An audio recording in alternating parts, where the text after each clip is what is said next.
I'm just gonna cut to the chase. We're doing Am I the A-hole today. Look at this! AITA for a surprise microphone for making my sister's gender reveal cake gray because she wouldn't tell me the gender. I, 23-year-old male, bake as a hobby, and I'm actually pretty good at it.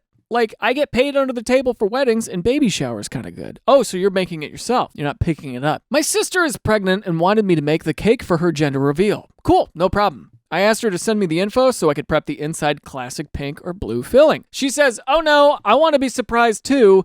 Just make it neutral for the reveal and we'll all find out together. So, so am I to understand that the cake is just to celebrate the event? The cake is not the deciding factor. It's not like they're doing that trend you see on TikTok or Instagram where they take a glass cup and they put it in the cake and they pull it out. It's like, oh my God, it's blue. You know, it's not like that at all. This is just a cake for people to chow on as like a snack. I was like, huh? So you want a gender reveal cake with no gender revealed? She says she'll have someone email the info to me later. Wait, is it supposed to be the cake then? I'm confused. That someone never did. Deadline comes and I still have no gender, so I make the cake. It's gray inside, gray outside, just full-on cement vibes. I even added a little fondant clouds for effect. It still tasted great, but visually grim as hell. Hold on, let's find it. Let's look at a gray cake just so we can see this with our eyes, because I feel like that's good. Just all gray. Yeah, it doesn't feel. I mean, I'd eat that, but that's got gold sparkles. You know, there's classy ways to do gray, but I don't like this at all. This just makes me sad. But like a marbly looking, I don't know. That could look kind of cool, but for a kid's gender reveal, dude, it's like, yeah, you can do better than that. The reveal day comes, they cut into it, and my sister looks pissed. Her husband is confused. People start murmuring. Then she pulls me aside like, why would you make it gray? That's so passive aggressive. Calmly reminded her that no one told me the gender. I literally had no data to work with. I told her I wasn't about to guess or go full improv on someone's baby cake. Now my mom says I embarrassed her in front of the family and that I should have tried harder. Tried harder to do what? Summon the gender through vibes? So AITA for making the most neutral reveal cake in history. Here's what I'm getting here. All right, you made a decision to make the inside of the cake gray and the outside of the cake gray. You know, she knows that you like baking. She knows you're a good baker. Your ego got in the way, all right? Your ego got in the way. You made it about you and your statement and your message. Because like cakes don't need to be blue or pink. Cakes can be all kinds of colors. You know, yellow cake.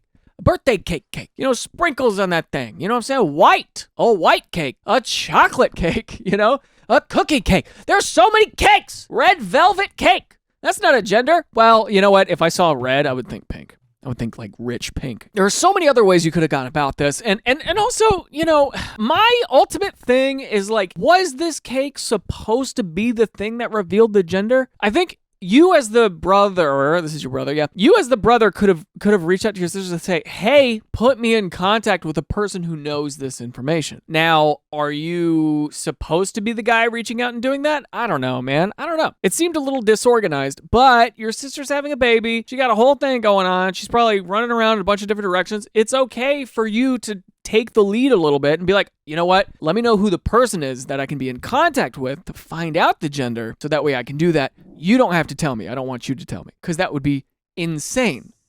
Insane. Missed the reverb on that one. But, you know, there's a way you could have picked up the slack and you could have went out and you could have, you know, asked, who's the contact person that I have to get the gender? Let's see what the audience here says. This comment has 20,000 upvotes. They say, I'm confused. Did you not take the opportunity to message as the date was coming closer to tell your sister, hey, I haven't gotten the info on the gender. Can you check on this? I actually did follow up, asked her a couple days before the reveal of if the info had been sent, and she just said something like, yeah, someone's taking care of it. I figured it was handled. I didn't want to pester her since she seemed so chill about it at the time. If she really wanted the gender in the cake, she could have double-checked too. I was relying on the system she set up, and it didn't just come through. Okay, you were relying on the system she set up. I don't know, man. I think this is something where a type A personality would have just hopped on it, but for you, you were kind of expecting the details to be hand-fed to you, which I understand as somebody who is not a type A person, but this being a special circumstance, it's your sister, you're making a nice cake for her, and you know, if you want to help her have any element of surprise, the big move for you here, you know, truly is for you to just follow up and get more details on who is the keeper of the information. Because you were trying to get the information from your sister. What you needed was the details of the keeper of the information. This commenter here says, why couldn't you have made it yellow and baby themed or something? It seems pretty vindictive to make the cake a grim cement vibes for an important event where you'd be serving many more people besides your airheaded sister.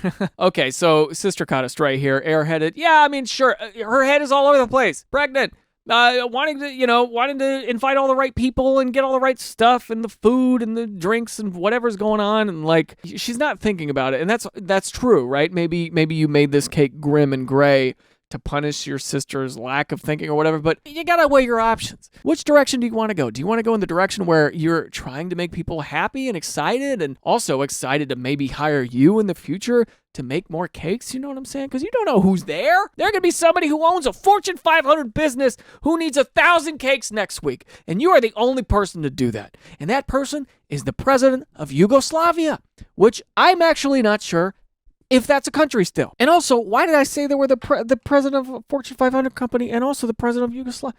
What is this backstory? This person has a really interesting backstory. Who's the president of Yugoslavia? Okay, the last president of Yugoslavia was Josip Broz Tito. You could have made cake for this guy. Here's the list of presidents. 1. Yes, he was in office for 27 years. Let's. My brain is like on fire. I'm surprised there's not steam coming out of my eyes right now. For an important event where you'd be serving blah, blah, blah. I understand you were frustrated, but damn, that's all anyone is going to remember from that event, which was kind of you're the a-hole. Yeah, just make a cake with the theme: baby, vanilla, chocolate, yellow, red velvet. Yep, green, purple. I don't know if I'd be wanting to eat a green cake. Elephants, giraffes, balloons, toys, building blocks, a baby's face. Literally, the possibilities are endless. Would you want to eat a cake with a baby's face on it? Let's take a look at those. Oh, yeah. I mean, yeah, that's kind of, well, I don't actually, I don't know, dude. Cutting into a baby's face would just be a weird experience. This is really funny. The little feet. That's really cute.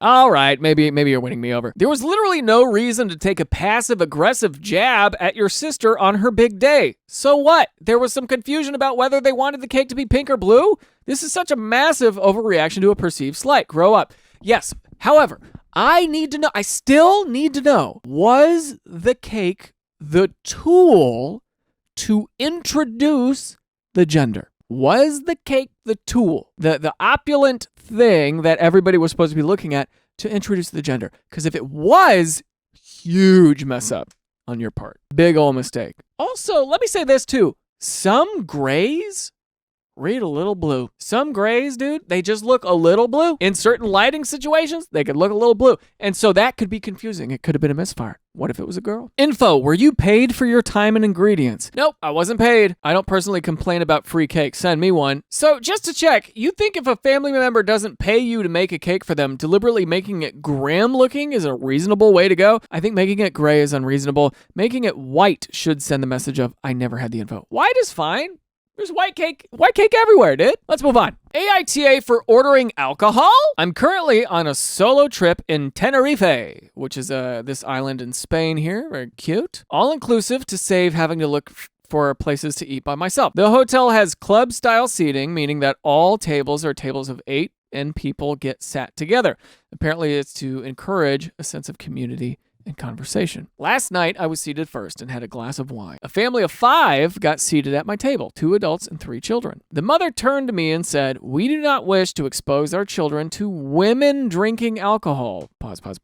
Let me tell you a little secret here. Initially, I thought what I thought was going to happen was that they were sitting next to somebody who is struggling with sobriety, okay? Which is valid. It's a valid request. Somebody who's struggling with sobriety, they're like, "Hey man, I'm so sorry. This is the only time that this is the only place I get to eat. It's tough for me to be around people drinking. I know this is rough. I probably shouldn't be here." Maybe there's a world where that's not, a ridiculous request, maybe. But this here, we do not wish to expose our children to women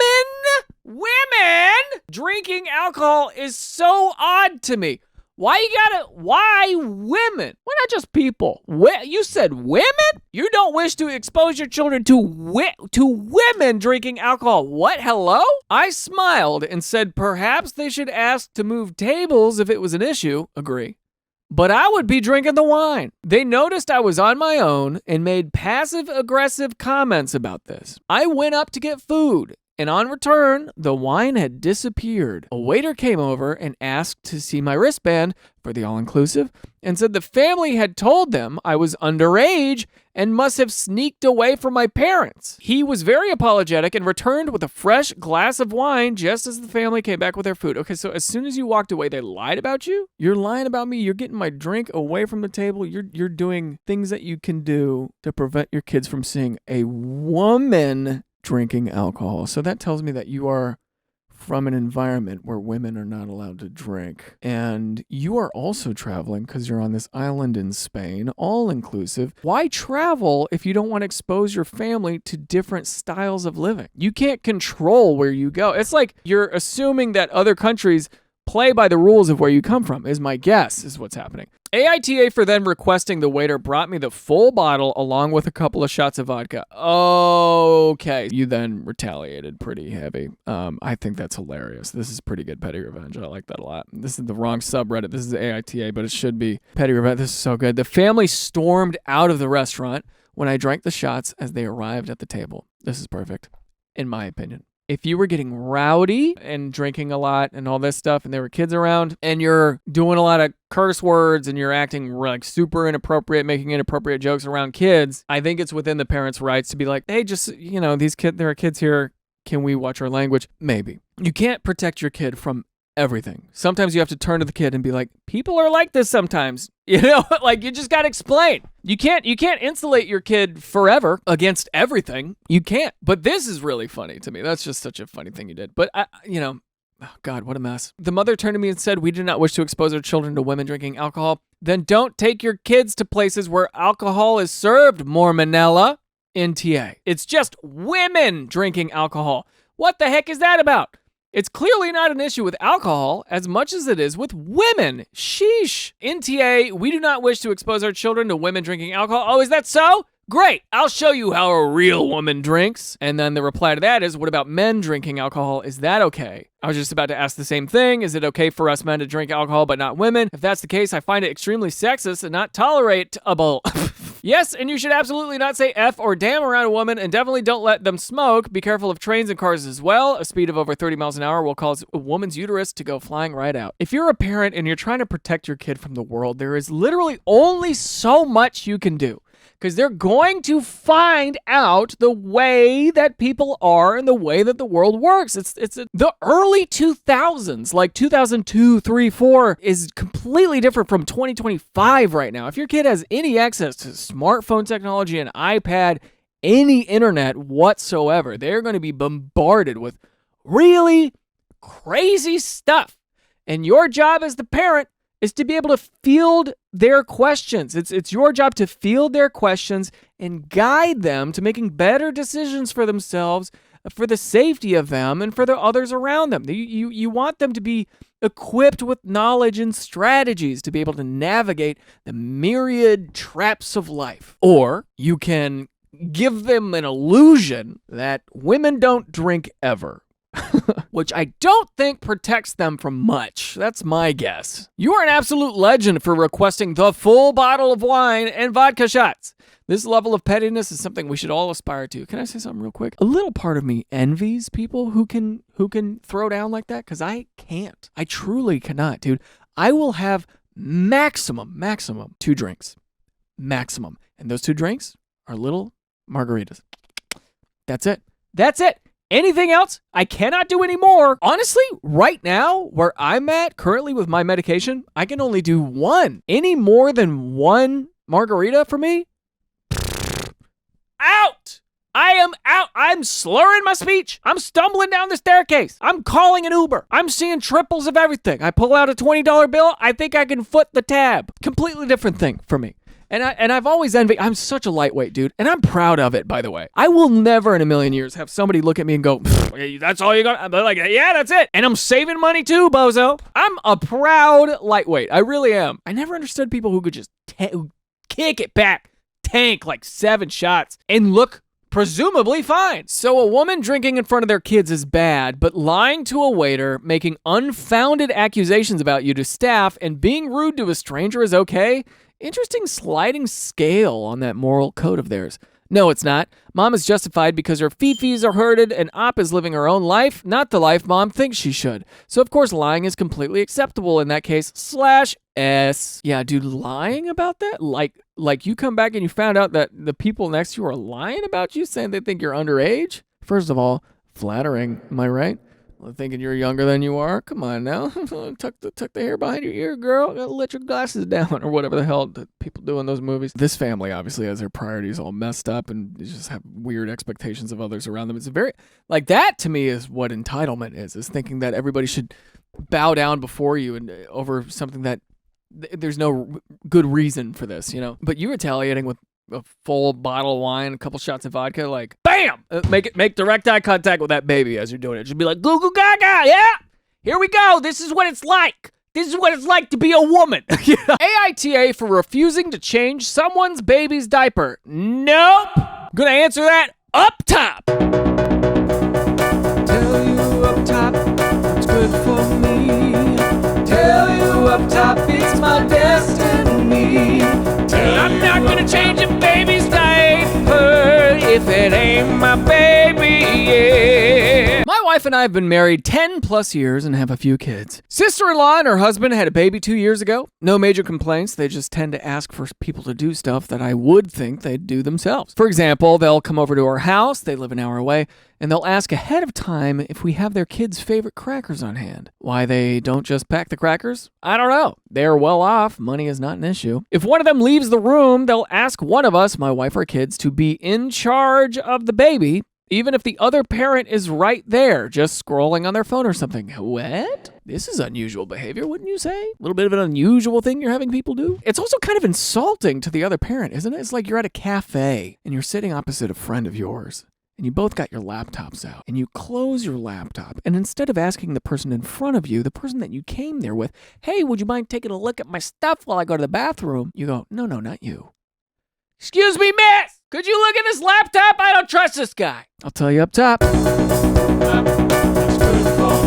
It ain't right. But whenever I say something to my wife, she says I'm being too much. The other day, we're having a dinner at mother-in-law's house when the baby had a poopy diaper. Sister-in-law looks at me and says in the sweetest voice, Uncle Johnny, let's say, can you change the diaper? She frequently does this when we're there, but this was the first time I was asked. I answered politely, no, I'm sorry, I don't do that. You don't do diapers? No, I don't do other people's kids' diapers if their mom or dad is around. I mean, if I'm babysitting, sure thing. But yeah, if the parents are around, I just feel like it's their job. I don't know. I kind of agree with this guy. I'm not a parent. I don't know what this is. I don't know what this feels like, but I feel like this is a fair thing to say back. I don't know. We'll see in the comments here, but this is my initial reaction.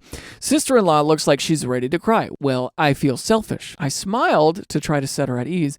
Not trying to make you feel any way. I'm just telling you a boundary is all. The table got really awkward as she got up and did the diaper. Afterwards, my wife blamed me for making sister-in-law feel bad and said I could have just changed the diaper. Why? Communal parenting? Is that the expectation here? Kind of a communal... Because there's people who do that. Not trying to make anyone feel bad, but I've had 3 kids and I always took responsibility. I watched them, I packed for them, and I changed them. I'm not looking to be a secondary parent for this kid. That's the end of this story right here. I mean, that's all we got here. That's all the information we get. I think I'm leaning with the dad, right? I think I'm leaning with the guy, and it's like, oh no, I'm not here to do that. Like, that's your kid, you know? I don't know. Because, like, for example, if I'm with a friend and my baby got a poopy diaper, I understand that is my responsibility. I'm not going to ask somebody next to me, hey, man, would you mind changing my kid's diaper? It smells real bad. I can't do it anymore. It makes me nauseous, but I think you should give it a go. You know, like, what's the move? Let's see what Reddit says. Top comment with 26,000 upvotes. That is almost as much as the original post itself. It says NTA. Your sister-in-law only felt bad because the obvious was pointed out to her. You said no when she asked you. Then she pressed you further, trying to either guilt you into changing the diaper or make you look bad because you didn't want to change a poopy diaper. Poopy diapers, some of the funniest, like, there's the funniest 2 words next to each other. I think God, it's so good. Right? She felt guilty, and addressing you as Uncle Johnny was supposed to put the onus on you to feel obligated. She sounds like such a user. Look, I have 2 nephews and a niece, and not once have I ever been asked to do anything like that. Granted, I'm not around like that. You know what I'm saying? I'm not around. When they were babies, I wasn't really around like that because they're in Arizona and I'm out here in LA. But if I was asked to, well, I mean, I would have been young, right? This was years ago. Yeah, I've never experienced anything like this. And I should ask my sisters. I wonder if they've ever had to change their sister's baby's diaper. If they're babysitting, yes, gotta be. Or if your hands are busy or something, I don't know, gotta be, right? In the middle of dinner even, NTA. I quit doing things with people like this who tried to get me to change diapers when parents were right there. It's their responsibility. One former friend wanted to start dropping her baby off with us for the day on a regular basis. We said no nicely, and I guess she was just there to try to use us because we never heard from her again. I had already cooked dinner and entertained them. We were young married people without children and working full time. I'm not sure why people have children without the expectation of caring for them. I think this is ultimately what it is. You have a kid, it's a lot more responsibility. It's 24/7. You're constantly, on the watch for the first few years at the very least, pre-potty training to be on diaper duty, dude. And yeah, I'm sure it gets exhausting. I'm sure it gets smelly and gross. I'm sure it gets weird. How many diaper changes on average per day? So a newborn up to 10 pounds can have 10 to 12 diapers per day. 10 to 12? Is that real?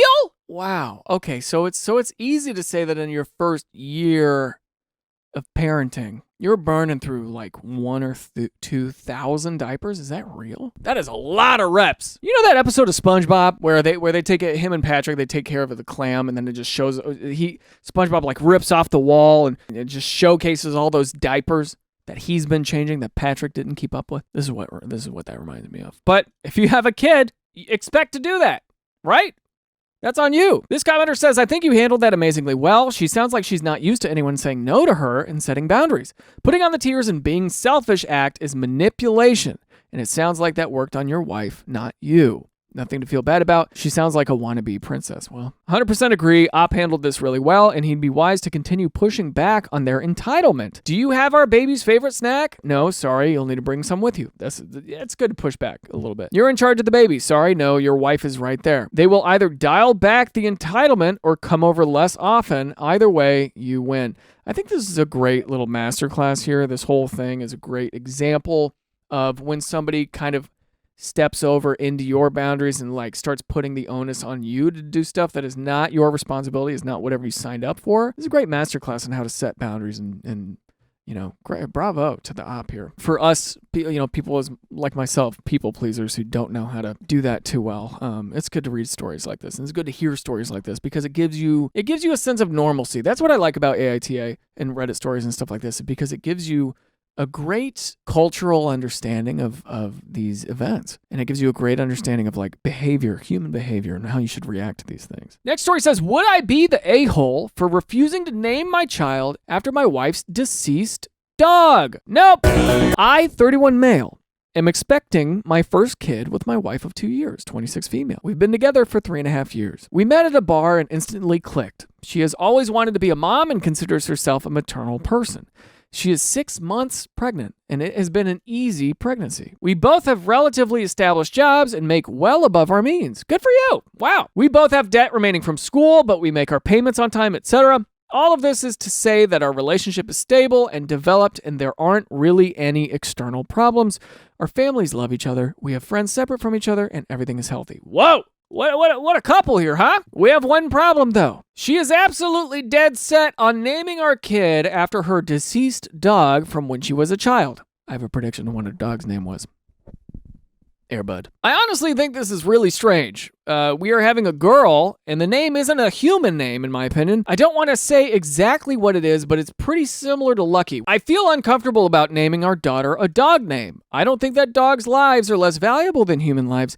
However, our daughter is going to have a life beyond us. I would be weirded out if I were named after a dog. I don't know how to approach this subject with my wife because she wanted to name her future child after her childhood dog since she was a teenager. Would I be the a-hole if I refused to name our kid after her dog? I don't want to blow up fight over this, but I feel like this will affect our future child in the long term. Edit to add, yes, the name is Lassie. I don't think this post makes sense without the context of the name. I am going to suggest alternatives to my wife tonight, such as Lassie or Lacey. I did not expect this post to blow up this much at all, and it's difficult to read all the comments. Thanks for all the advice, though. I'm so sorry. Let me go back. Lassie is a horrible name, if this is true. Lassie is not a good name for a kid, because the entire time that this kid grows up, people are going to look at her and go, come here, Lassie. Lassie, did you find a little boy in the well? Because Lassie, for those of you who don't know, is a classic collie television show about a collie who helped the town solve crimes. It's like a good neighborhood dog who was chief of police. No, that's not true. This is Lassie. This is Lassie, dude. A smart and fearless collie named Lassie performs a series of heroic tasks for her human owners and friends. Yeah, it's literally like a dog that would help, did little Timmy fall in a well? That's Lassie. Naming a kid Lassie is signing them up to be bullied. You gotta be careful when you name your kid. Your name is so extremely important. Growing up, my last name being Thrasher actually, in a weird way, gave me a level of confidence I don't think I would have had otherwise. Because I grew up, people being like, damn, that's a really cool last name, you know? And you have control, at the very least, over somebody's first name. Sure, you have control over their last name too, I guess, but their first name is extremely important. And you're gonna name them Lassie. I mean, Lassie is such a dog name. It's like famously a famous dog's name. I thought you were saying it's not exactly a human name. It'd be like Serenity or like Charity or, I thought it was something like that. In which case I've met people named like Cherish or Serenity or something like that. And that's, whatever. It's a name. It's fine. I once had a waitress whose name was Jealousy. And I'm not going to say a lot about that, but I did find that very, very interesting. It did make me think what was your childhood like? That had to have sucked at some point, right? Or was it cool? Or did it give you a cool opening line to be like, I bet you'll never guess my name. I'll bet you $10. And you make a crap ton of money. I'll give you an hour to guess my first name. And then you're just hustling people on the street. Sure, if that's the life you want to live, yeah. But Lassie, that is literally a dog's name. Come on. NTA, but people really need to start having this conversation before kids are involved. I think so too. I think maybe 6 months into the pregnancy is a little late to be talking about this kind of stuff, Auditioning names is something like people do early in relationships for fun and not in a love bombing way, but they're like, if you had a boy, what would you name? Sometimes people have conversations like that early in dating, like a month into dating. I don't think that's super unusual. Maybe it is. I don't know. Maybe it's me. But in a non-love bomby way, in like a hypothetical way, what would you want to name your kid? They need to talk about what to name kids before trying to conceive. This doesn't make much sense to me. Edit, since it seems everyone thinks I'm discouraging discussing names, how to raise a child is a must-have conversation. How many children and on what timeline is a necessary conversation. What to name a child, while it may come up organically in conversation prior to getting pregnant, is not a must-have discussion before that point. It's great for those of you who've agreed on names in advance. Good job, gold star. However, let's not pretend those people who don't discuss names before getting pregnant are wrong, irresponsible, or poor communicators. Interesting. I feel like this is such an easy conversation you just have because you're bored. Am I odd about this? Am I? I don't know. Have you done that? Have you ever been in a relationship with somebody and early on you're like, do you have names picked out for your kids? It's just a hypothetical like if you had $1 million, where would you want to live kind of thing, Because a lot of people have names in the back of their mind. I think. I could be wrong. I might be crazy. I might be learning right now that I'm insane. NTA, names are always 2 yes, 1 no. If you say no, that should be it. That's so weird though, and I agree with you. I'd feel weird if I knew I was named after a dog. Yeah, I'm going to name my daughter Fifi. My boy's name will be Fido and Fifi. NTA, but maybe it's not bad enough to be a middle name. Yes, this is exactly it. Just do the middle name. All right, moving on. AITA for refusing to take my shoes off in my friend's house, causing his wife to cancel the D&D session for everyone. I, 38 male, was invited to a D&D session with 4 other people at my friend Alex's house. When I got there, his wife answered the door and immediately asked me to take my shoes off because they have a strict no shoes policy due to them having a crawling baby. I explained that I have a medical condition called epidermolysis bullosa simplex, EBS, which makes the skin on my feet extremely fragile. Even mild friction or pressure can cause painful blisters and tears, so I have to wear supportive shoes with cushioned orthopedic insoles at all times, even indoors. Walking barefoot or just in socks causes me pain and can lead to bleeding. Whoa! I have never heard of this before. That sucks. What a crazy thing to have. My initial reaction is, you have maintenance guys come in and checking on stuff, and what they'll do is they'll put on little booties, right? Don't nurses have that too? Before they go into the OR, they'll like put on little booties on their feet.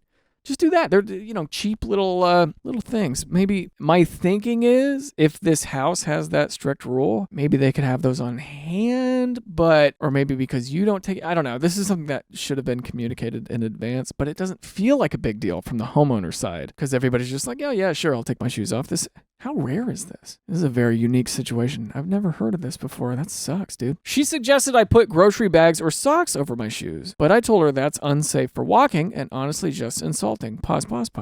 First of all, do you know that that's unsafe for walking? Do you know that for sure? Because I think people have done it before. She said she can't compromise her baby's health for my comfort. When Alex came to the door, he told me to just deal with it for a couple of hours or I wasn't welcome inside. I told him I wasn't going to risk injuring myself over a D&D session, and if my shoes were that big of an issue, I'd respectfully leave. Do you think you were going to risk injuring yourself by putting grocery bags on your feet? I think it's a funny story, personally. Sure, I'll put these things on my feet. I'm going to make a lot of noise. I'm not going to be very sneaky. And D&D is played sat down. So you're only going to be having these on your feet while you're seated. You're going to have them on your feet just to get to the chair and get up out of the chair. Maybe in your world, you see it as like borderline ableist, I think. If I'm trying to get inside your head here, but I think the mother and the dad, they're completely well within their rights to ask you to do that. They're 100%, it's their house. A lot of Asian households, you take your shoes off at the door. This can't be their first time ever experiencing somebody asking you to leave your shoes at the door. It sounds like it is for you, which just means you need a little bit more life experience, it seems. Because if this is the first time anybody's ever asked you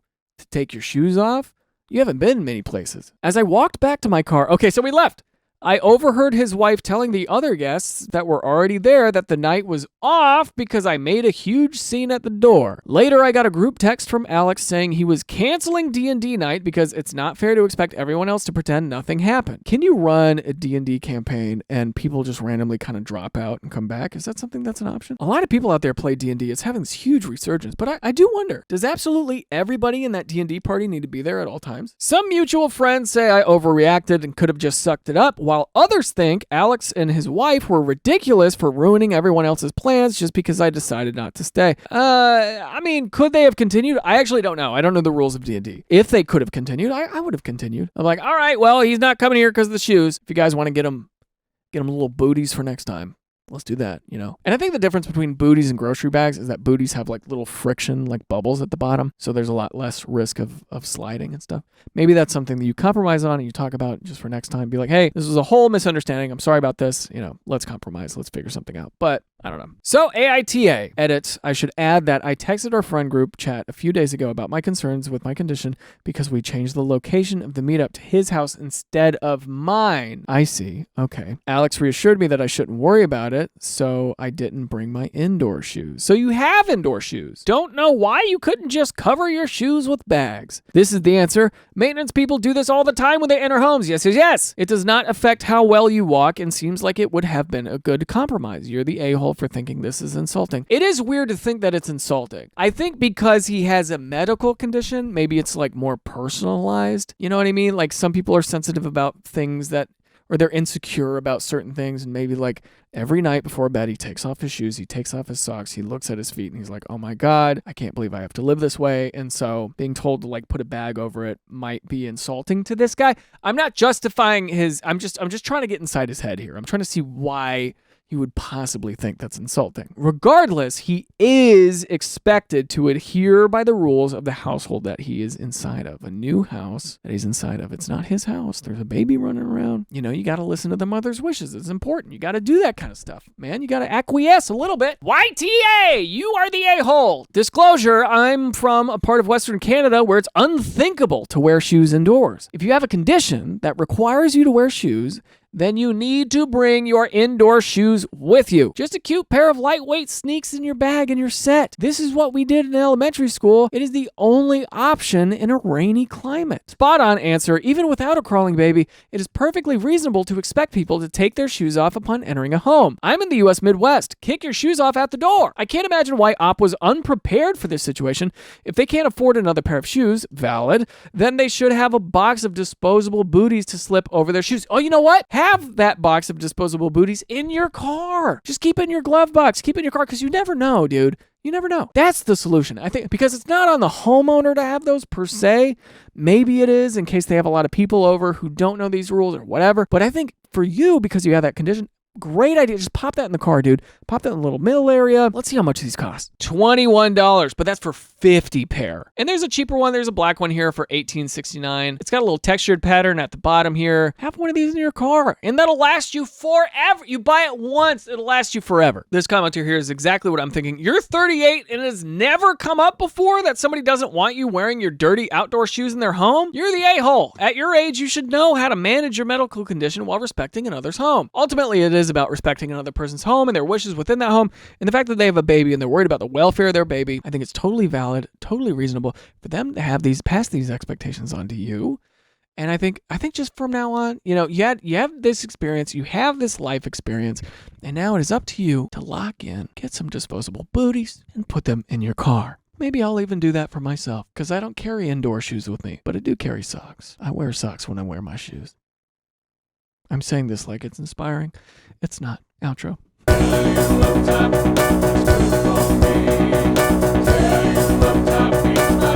It's my destiny.